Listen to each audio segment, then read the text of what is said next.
හෙල විවර්ස් අද අපි කතා කරන මාතෘකාව ගැන බැලුවොත් එහෙම ජූන් මාසේ ෆෝන් එකක් ගන්න ඉන්නවට අනිවාර්යයෙන් මේක වැදගත් වෙයි. ඒකට හේතුව තමයි අද අපි කතා කරනවා මොන බ්‍රෑන්ඩ්ස් වලින් මාකට් එකට මොන ෆෝන්ස් එනවද.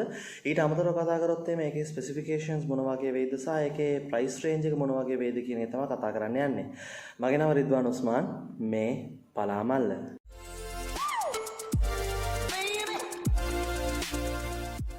මුලින්ම අපි කතා කරොත් එimhe අපි බලන්න යන්නේ ලංකාවේ ඒජන්ට් කෙනෙක් නැති වුණාට අතරම ලංකාවේ මිනිස්සු අතර ගොඩක් ජනප්‍රිය ෆෝන් එකක් තමයි OnePlus කියලා කියන්නේ. ඒතර OnePlus බ්‍රෑන්ඩ් එක ගත්තොත් එimhe OnePlus එකේ කලින් මාසවල 70 Pro කියන version එකයි ඊට පස්සේ 8 සහ 8 Pro කියන versions දෙක මාකට් එකේ launch වුණා. එතකොට මේ ජූන් මාසයේ මේගොල්ලෝ රිලීස් කරන්න බලාපොරොත්තු වෙනවා මේ OnePlus Z කියන ෆෝන් එක. ඉතින් බලමු මේකේ තියෙන ස්පෙસિෆිකේෂන් මොනවාද කියලා.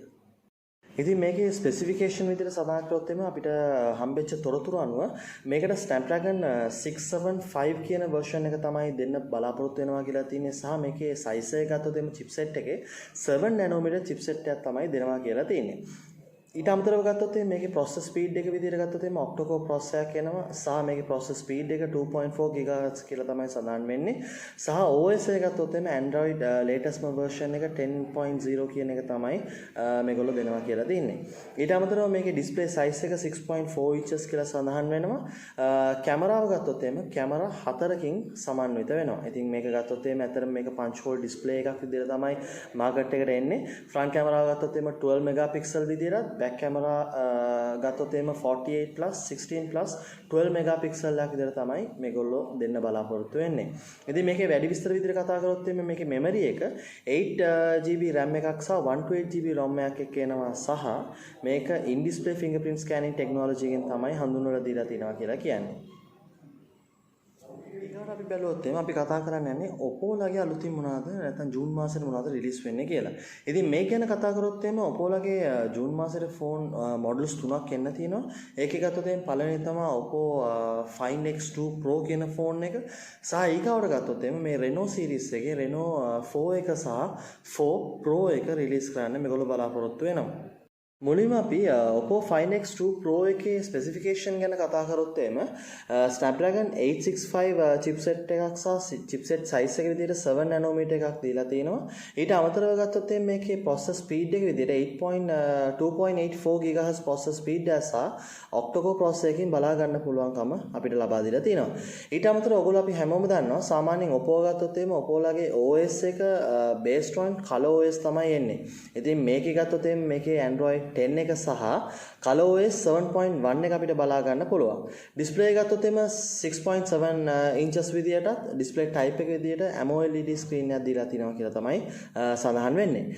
ඊට අමතරව කැමරා ගැන කතා කරොත් ෆ්‍රන්ට් එක 32 megapixel විදියටත් බැක් එක ගත්තොත් 48 plus 12 plus 48 megapixel විදියට බලා ගන්න පුළුවන්.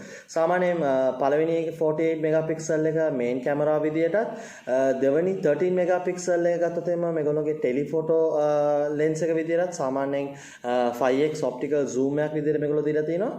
සහ තුන්වෙනි 48 megapixel එක ගත්තොත් මේක ultra wide එකට දීලා තිනවා කියලා තමයි සඳහන් කිරීමක් කරන්නේ. ඉතින් memory එක ගත්තොත් අපිට 8GB RAM එක සහ 128GB ROM එකක් බලා ගන්න පුළුවන් සහ අන්තිමට මේක in display fingerprint technology එකෙන් තමයි දීලා තිනවා කියලා කියන්නේ. අපි ඊගාවට බැලුවොත් Oppo Reno 4 Pro එක සහ Reno 4 එක ගැන කතා කරොත් මේ දෙකේම specification විදිහට chipset එක Snapdragon 675 එක අපිට බලා ගන්න පුළුවන් 7 nanometer chipset size එකක් තමයි මේකට දීලා තියෙන්නේ. ඊට අමතරව processor speed එක 2.4 GHz විදිහට octa-core processor එකක් අපිට බලා ගන්න පුළුවන්. OS එක ගැන කතා කරොත් Android 10.0 based on ColorOS 7.2 විදිහට දීලා තිනවා. ඊට අමතරව Reno 4 Pro එක ගත්තොත් මේකේ display එක 6.55 inches විදිහටත් Reno 4 එක ගත්තොත් 6.43 inches විදිහට අපිට බලා ගන්න පුළුවන්. ඉතින් මේකේ display type එක ගත්තොත් AMOLED එකක් තමයි දීලා තියෙන්නේ. ඊට අමතරව Reno 4 Pro එකේ ගත්තොත් 32 single කැමරාවක් දීලා තියෙන්නේ. Reno 4 එකේ 32 plus 8 megapixel එකක් දීලා තියෙනවා. ඉතින් මේ 8 megapixel ඇතනම depth එක නැත්නම් portrait option එකට තමයි දීලා තියෙනවා කියන සඳහන් වෙන්නේ. ඊට අමතරව Reno 4 Pro එකේ ගත්තොත් 48 plus 13 plus 12 megapixel අපිට triple කැමරාවක් බලා ගන්න පුළුවන්. ඉතින් 48 එක මේන් කැමරාව විදියටත් ඊට පස්සේ ගත්තොත් එහෙම 13 මෙගාපික්සල් එක ටෙලිෆොටෝ එක විදියට අපිට බලා ගන්න පුළුවන් සහ 12 මෙගාපික්සල් එක අල්ට්‍රා වයිඩ් එක විදියට අපිට බලා ගන්න පුළුවන්. Renault 4 එකේ ගත්තොත් එහෙම 48 8 2 මෙගාපික්සල් එකක් තමයි දීලා තියෙන්නේ.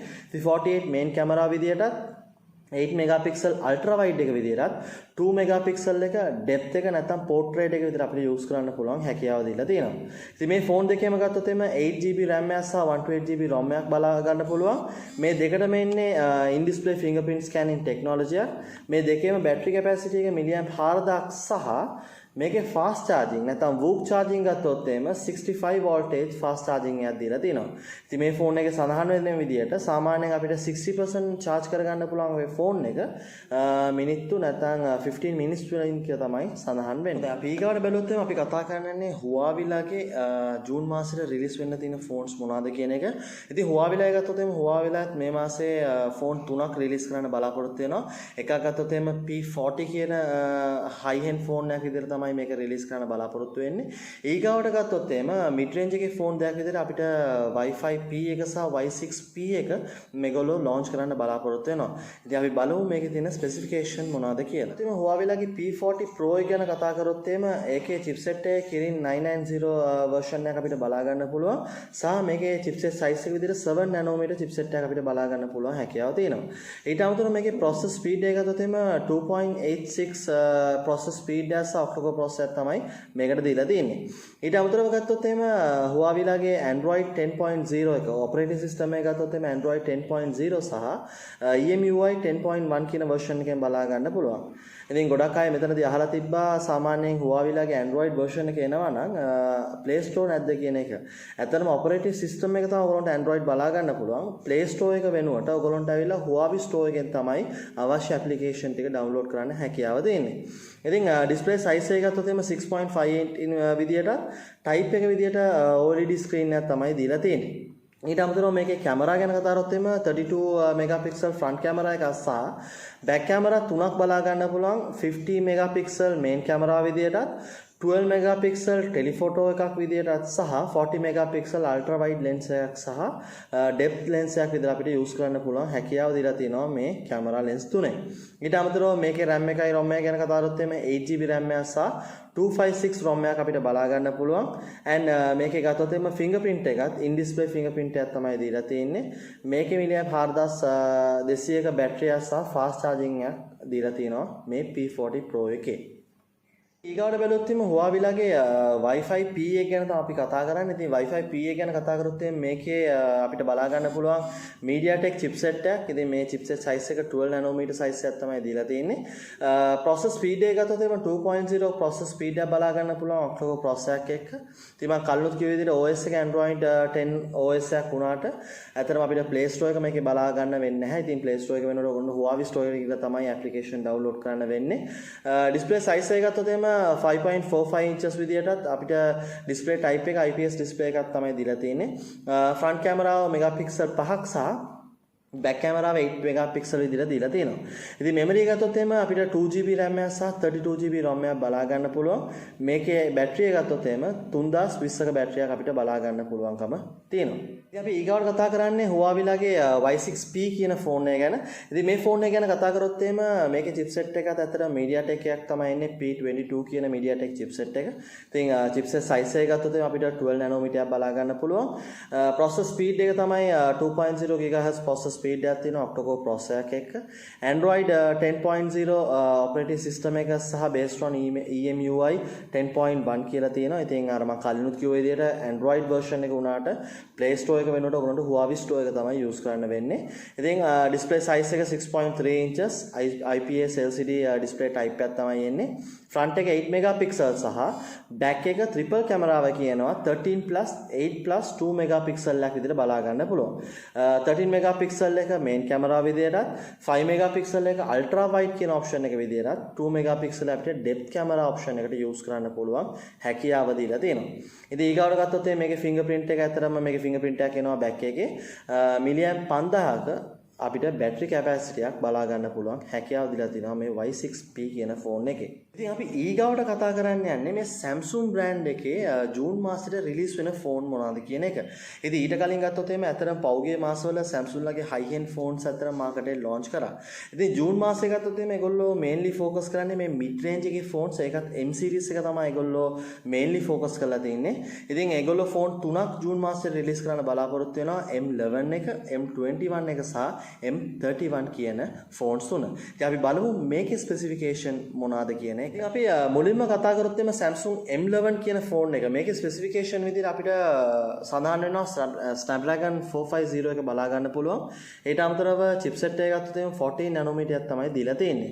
ඉතින් processor ගැන කතා කරොත් එimhe processor speed එක විදිහට 1.8 GHz processor speed එක සහ octa-core processor එකක් අපිට බලා ගන්න පුළුවන්.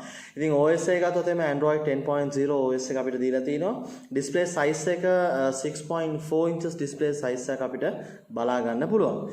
ඉතින් කැමරා ගත්තොත් එimhe කැමරා හතරක් මේ ෆෝන් එකේ එනවා. ෆ්‍රන්ට් එක 8 මෙගාපික්සල් විදියට, බැක් එක ගත්තොත් එimhe 13 5 2 මෙගාපික්සල් විදියට බලා ගන්න පුළුවන්. ඉතින් 13 මෙගාපික්සල් එක මේන් කැමරා විදියටත්, 5 මෙගාපික්සල් එක අල්ට්‍රා වයිඩ් විදියටත්, 2 මෙගාපික්සල් එක ඩෙප්ත් නැත්නම් පෝර්ට්‍රේට් කියන ඔප්ෂන් එකට අපිට යූස් කරන්න පුළුවන් හැකියාව Samsung ආයතනයෙන් ලබා දීලා තියෙනවා. ඉතින් ඊට පස්සේ ගත්තොත් මේකේ 3GB RAM එකක් සහ 32GB ROM එකක් බලා ගන්න පුළුවන්. ඉතින් මේ ෆෝන් එකේ fingerprint එකක් එනවා සහ මේකේ බැටරි මිලියම් 5000ක බැටරියක් අපිට බලා ගන්න පුළුවන් හැකියාව ලබා දීලා තියෙනවා. ඉතින් අපි ඊගාවට කතා කරොත් එහෙනම් අපි කතා කරනවා මේ M21 කියන ෆෝන් එක ගැන. ඉතින් මේ M21 එක ගත්තොත් මේකේ Exynos chipset එකක් අපිට බලා ගන්න පුළුවන් 10 nanometer chipset size එකක් එක්ක. ඉතින් මේකේ processor එක ගත්තොත් එimhe octa-core processor සහ 2.3 GHz processor speed එකක් බලා ගන්න පුළුවන්. ඉතින් මේකේ OS එක ගත්තොත් එimhe Android 10 කියන latest Android version එක බලා ගන්න පුළුවන්. display size එක 6.4 inches විදියටත්, display type එක Super AMOLED display type එකක් මේකට දීලා තියෙනවා. කැමරා හතරක් බලා ගන්න පුළුවන්. ෆ්‍රන්ට් කැමරාව 20 මෙගාපික්සල් විදියටත්, බැක් කැමරාව 48 මෙගාපික්සල්, 8 මෙගාපික්සල් සහ 5 මෙගාපික්සල් විදියට බලා ගන්න පුළුවන්. 48 එක ගත්තොත් එimhe මේන් කැමරාව විදියටත්, 8 මෙගාපික්සල් එක අල්ට්‍රා වයිඩ් එක විදියටත්, 5 මෙගාපික්සල් එක අපිට ඩෙප්ත් කැමරා නැත්නම් පෝර්ට්‍රේට් ඔප්ෂන් එකට යූස් කරන්න පුළුවන් හැකියාව ලබා දීලා තිනවා මේ කැමරා තුනේ. ඉතින් මේ ෆෝන් එක ගත්තොත් එimhe RAM එක සහ ROM එක ගත්තොත් එimhe අතර මේකේ version දෙකක් අපිට බලා ගන්න පුළුවන්. 4GB RAM එකක් සහ 64GB ROM එකක් අපිට එක version එකක් විදියටත්, 6GB RAM එකක් සහ 128GB ROM එකක් අනිත් version එක විදියට අපිට බලා ගන්න පුළුවන්. ඉතින් මේ versions දෙකේම ගත්තොත් එimhe back එකේ තමයි fingerprint එක එන්නේ. ඉතින් මේ දෙකේම මිලියම් 6000ක බැටරියක් M21 එකේ අපිට බලා ගන්න පුළුවන් හැකියාව තියෙනවා. ඊගව ෆෝන් එක තමයි Samsung ලගේ මේ M31 කියන ෆෝන් එක. ඉතින් මේකේ ස්පෙસિෆිකේෂන් ගැන කතා කරද්දී මේකේ Exynos chipset එක බලා ගන්න පුළුවන් 10 nanometer chipset size එකක් එක්ක. ඉතින් මේකේ processor speed එක සහ processor එක ගත්තොත් එimhe octa-core processor සහ 2.3 GHz processor speed එක අපිට බලා ගන්න පුළුවන්. Android 10 එක තමයි මේකේ OS එක විදිහට මේක සඳහන් වෙලා තියෙන්නේ. ඉතින් මේකේ ගත්තොත් එimhe display එක ගත්තොත් එimhe 6.4 inches display එකක් බලා ගන්න පුළුවන්. ඉතින් display type එක Super AMOLED display type එකක් තමයි දීලා තියෙන්නේ. කැමරා ගත්තොත් එimhe front එක 32 විදියටත්, back එකේ කැමරා හතරක් අපිට බලා ගන්න පුළුවන් 64 8 5 සහ 5 මෙගාපික්සල් විදියට. ඉතින් 64 එක ගත්තොත් එimhe මේන් කැමරා විදියටත්, 8 මෙගාපික්සල් එක අල්ට්‍රා වයිඩ් විදියටත්, 5 මෙගාපික්සල් එක මැක්‍රෝ මෝඩ් එක අපිට සාමාන්‍යයෙන් පොඩි දෙයක් ලං කරලා සාමාන්‍ය පින්තූරයක් ගන්න මැක්‍රෝ කියන ඔප්ෂන් එක සහ 5 මෙගාපික්සල් ඩෙප්ත් එක නැත්නම් පෝර්ට්‍රේට් ඔප්ෂන් එක අපිට යූස් කරන්න පුළුවන් හැකියාව ලබා දීලා තියෙනවා. ඉතින් මේ M31 එකකිනුත් සීරීස් දෙකක් මේගොල්ලෝ මාකට් එකට දෙන්න බලාපොරොත්තු වෙනවා කියලා තියෙනවා. 6GB RAM එකයි 64GB ROM එකක් සහ 6GB RAM එකයි 128GB ROM එකක් විදියට ෆෝන් දෙකක් version දෙකක් අපිට බලා ගන්න පුළුවන් වෙයි. ඉතින් මේ ෆෝන් එක ගත්තොත් මේකේ fingerprint එක අපිට back එකේ බලා ගන්න පුළුවන් සහ මිලියම් 6000ක බැටරියක් එක මේ ෆෝන් එක රිලීස් කරන්න බලාපොරොත්තු වෙනවා කියලා තමයි සඳහන් වෙන්නේ. ඉතින් අපි ඊගාවට කතා කරොත් ඊගාවට අපි කතා කරන්නේ Vivo ලගේ මොකද්ද ජූන් මාසෙට එන්න තියෙන ෆෝන්ස් කියන එක. ඉතින් Vivo ලගේ ගත්තොත් Vivo ලගේ V series එකේ V19 එක තමයි රිලීස් වෙලා තියෙන්නේ. ඉතින් මම කලින් වීඩියෝස් වල කතා කරලා තිනවා V series එකේ history එක වෙන්න පුළුවන් ඒකේ කැමරා quality එක ගැන. ඉතින් මේ ෆෝන් එක ගැන කතා කරොත් V19 එකේ specification මොනවද කියන එක අපි බලමු. B19 එකේ ස්පෙસિෆිකේෂන්ස් ගැන කතා කරොත් එimhe අපිට Snapdragon 712 chipset එක බලා ගන්න පුළුවන්. 10 nanometer chipset size එකක් තමයි දීලා තියෙන්නේ. ඉතින් මේකේ CPU එක ගැන කතා කරොත් එimhe octa-core processor එකක් බලා ගන්න පුළුවන්. සහ මේකේ 2.3 GHz processor speed එකක් අපිට බලා ගන්න පුළුවන්. Android එක ගත්තොත් එimhe Android 10.1 සහ FunTouch OS 10.0 එක අපිට බලා ගන්න පුළුවන්. display size එක 6.44 inches විදියටත් display type එක දීලා තියෙනවා. Super AMOLED display එකක් තමයි මේකට දීලා තියෙන්නේ. ඉතින් front එක ගැන කතා front camera 32 megapixel plus 8 megapixel එකක් බලා ගන්න පුළුවන්. ඉතින් 32 main එක විදියටත් 8 megapixel එක මේගොල්ලෝ දීලා තියෙනවා ultra wide option එකට. ඊගාවට ගත්තොත් එම් back එකේ cameras හතරක් තියෙනවා 48 8 2 megapixel plus 2 megapixel එකක්. 48 එක main camera විදියටත් 8 megapixel එක ultra wide විදියටත් 2 megapixel එක macro mode එක සහ 2 megapixel එක depth නැත්නම් portrait effect එක අපිට පාවිච්චි කරන්න පුළුවන් හැකියාව ලබා දෙනවා. ඉතින් මේකේ විශේෂත්වයක් මේකෙත් 8GB අපිට බලා ගන්න පුළුවන් 128GB ROM එකක් එක්ක in display technology එක මේකටත් දීලා තියෙනවා. මේකේ milliamp 4500ක බැටරියක් සහ fast charging 33 voltage fast charging එක අපිට බලා ගන්න පුළුවන් හැකියාව ලබා දීලා තියෙනවා මේ ෆෝන් එකේ. ඉතින් මේ ආකාරයෙන් ඔයගොල්ලන්ට අයිඩියා එකක් එන්න ඇති ජූන් මාසයේ මොනවාද ෆෝන්ස් රිලීස් වෙන්නේ මොන බ්‍රෑන්ඩ්ස් වලින්ද රිලීස් වෙන්නේ සහ මේකේ ප්‍රයිස් රේන්ජ් මොනවාද සහ ඒකේ ස්පෙસિෆිකේෂන්ස් මොනවාද කියන එක ඔයගොල්ලන්ට දැන්ට අයිඩියා එකක් එන්න ඇති. ඉතින් මේ වීඩියෝ එක කැමති නම් අනිවාර්යයෙන්ම ලයික් කරන්න. තව එකෙන්ට බලන්න අමතක කරන්න නැතුව මේක ෂෙයා කරන්න. සහ මගේ channel එක subscribe කරලා නැත්නම් අනිවාර්යයෙන්ම subscribe කරන්න. ඉතින් මේ වගේ තවත් වීඩියෝ එකක් එක්ක මම හම්බෙන්නම්. එතෙක් ඔයගොල්ලන්ට සුබ දවසක්.